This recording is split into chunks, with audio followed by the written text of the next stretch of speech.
नमस्कार।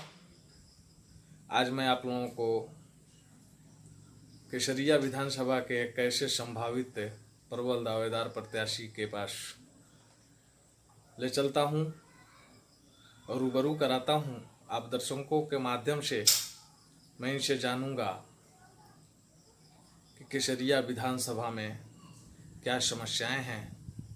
इनके द्वारा केसरिया विधानसभा की विकास के लिए क्या कदम उठाया जाएगा, इन्हीं तमाम बातों पर आज हम परिचर्चा करेंगे। जन अधिकार पार्टी लोकतांत्रिक के युवा प्रकोष्ठ के प्रदेश महासचिव सह केसरिया विधानसभा के प्रबल दावेदार प्रत्याशी बिट्टू दुबे जी से। श्रीमान, सबसे पहले आप हमारे दर्शकों को अपने बारे में बताएं।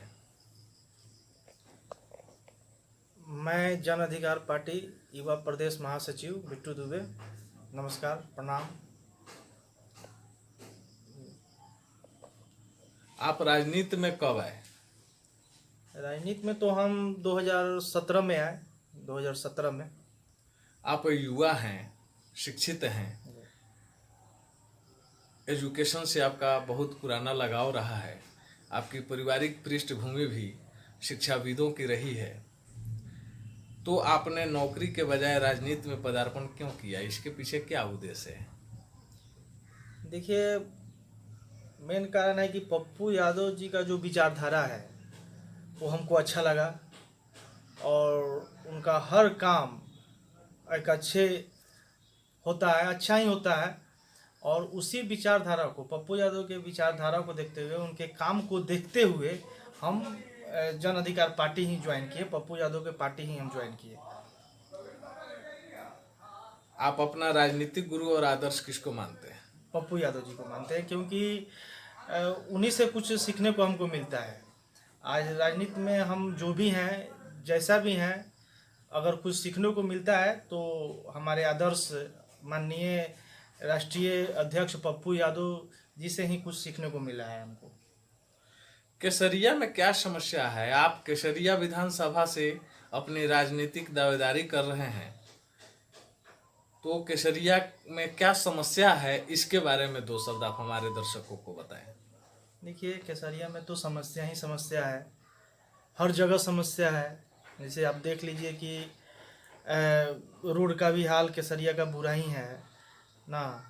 हॉस्पिटल स्वास्थ्य के जो है, प्राथमिक स्वास्थ्य केंद्र, उसका भी मैंने बुरा ही हाल है। कोई भी पेशेंट अगर वहाँ पे रात रात जाता है तो वहाँ पे ढंग से इलाज नहीं हो पाता है ना। समस्या है, हर जगह समस्या है। पंचायत में जाइए, वहाँ पे समस्या है। अब इसी लॉकडाउन में आप देखिए कि राशन जो मिलने वाला था जनता को, वो राशन में नाम रहते हुए भी राशन नहीं मिल पाया इस लॉकडाउन में।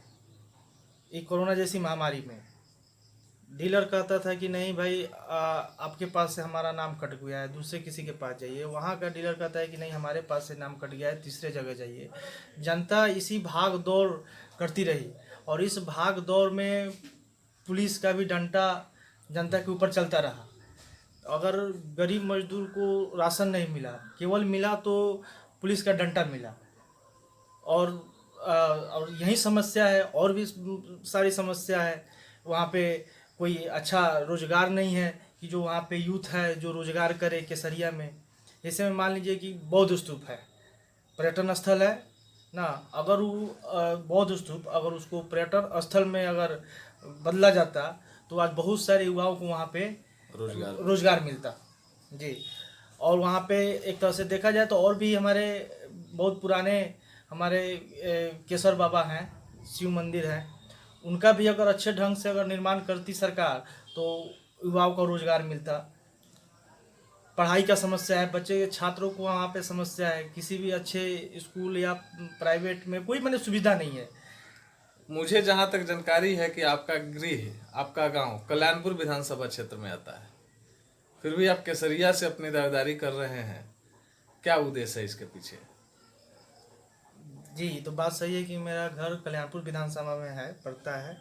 लेकिन देखिए, केसरिया से हमको एक पुराना लगाव है। देखा जाए तो केसर बाबा को लेकर के हम शिव भक्त हैं ना, और केसर बाबा जो मंदिर है उसको देखते हुए हम सोचे कि नहीं, हम अगर विधानसभा चुनाव लड़ेंगे तो अपने अपनी केसरिया तैयारी केसर बाबा से ही शुरुआत केसर करेंगे। बाबा से ही शुरुआत करेंगे। और जिस दिन अगर जनता मुझे चुनती है और उस लायक अगर हम हैं, अगर उस लायक अगर हम हैं, तो जनता अगर हमको चुनती है, जैसे भी चुनती है, अगर हमको विधायक के रूप में देखना चाहती है, तो सबसे पहले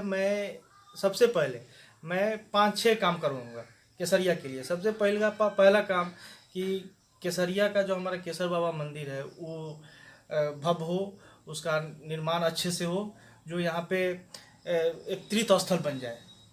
उसके बाद देखा जाए तो पर्यटन स्थल भी है, हमारे बौद्ध स्तूप भी है, उस पर भी हम काम करेंगे। उसके बाद अगर जनता अगर मुझे देखना चाहती है विधायक के रूप में, तो हम सोचे हैं कि जिस दिन हम विधायक बनेंगे केसरिया के लिए, तो हम ढेकहा जो हुआ हमारा क्या बोल जाता है, ढेकहा सत्तरघाट, नहीं ढेकहा सत्तरघाट जो हुआ, वहाँ पे जो एती है वहाँ पे हम लोग निर्माण करना चाहते हैं। अरे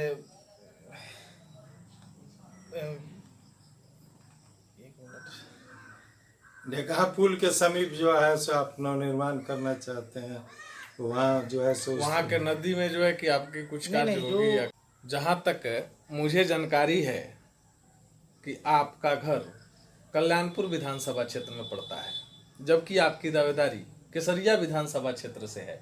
इसके पीछे क्या रहस्य है, मैं अपने दर्शकों को बताना चाहता हूँ। देखिए, ऐसे तो मैं शिव भक्त हूँ, और केसर बाबा जो हमारे हैं उनको उनसे आपकी अपार उनकी अपार हमारी आस्था है।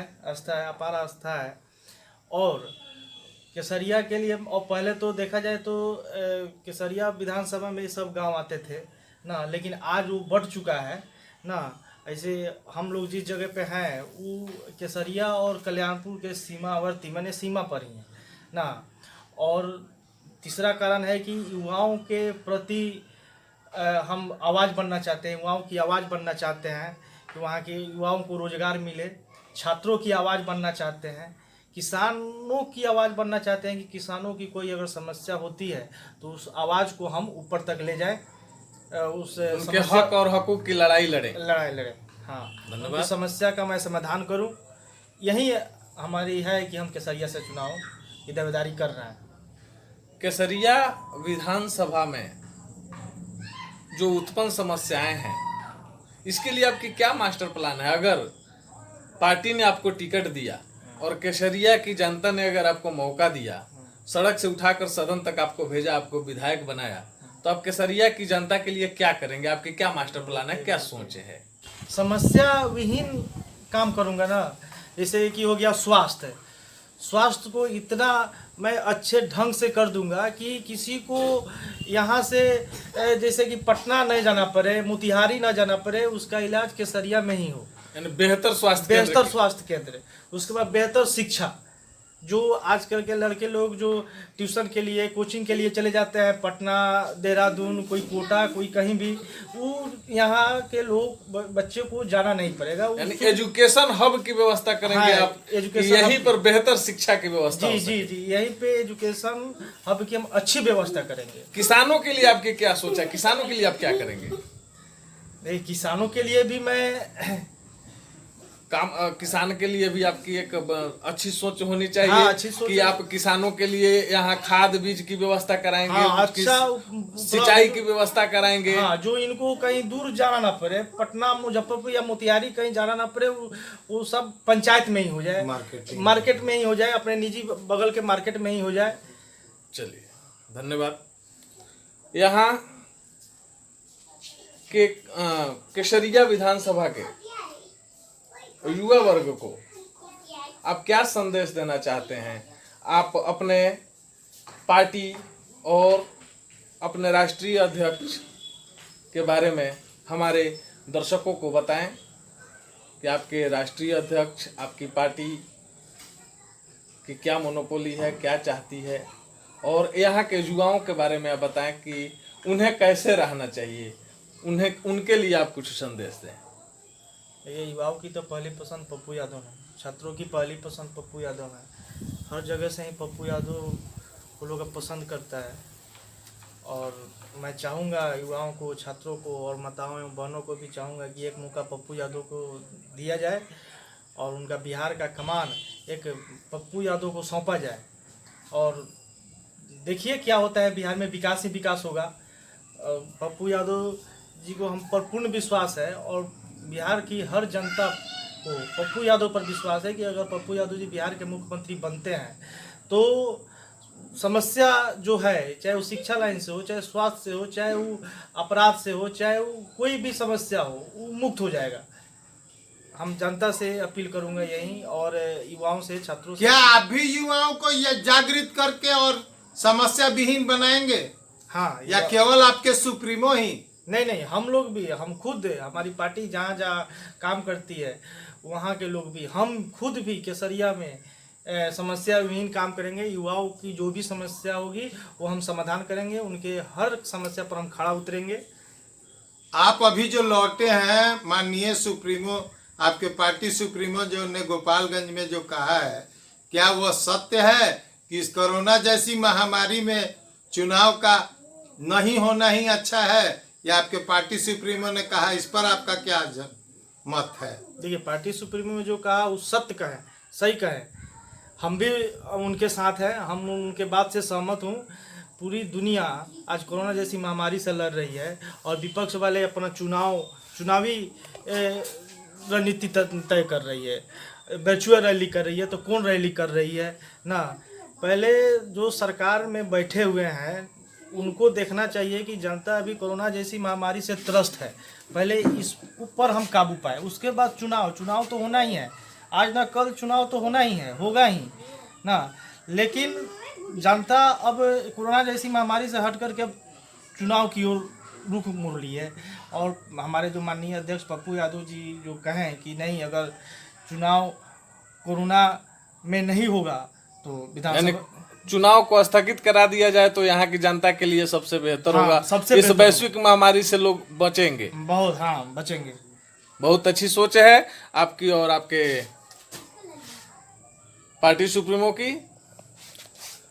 धन्यवाद।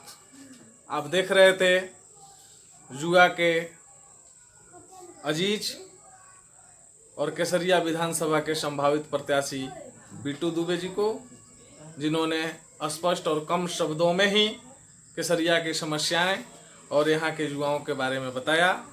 मैं एस के कश्यप, जर्नलिस्ट, बिहार हद तक।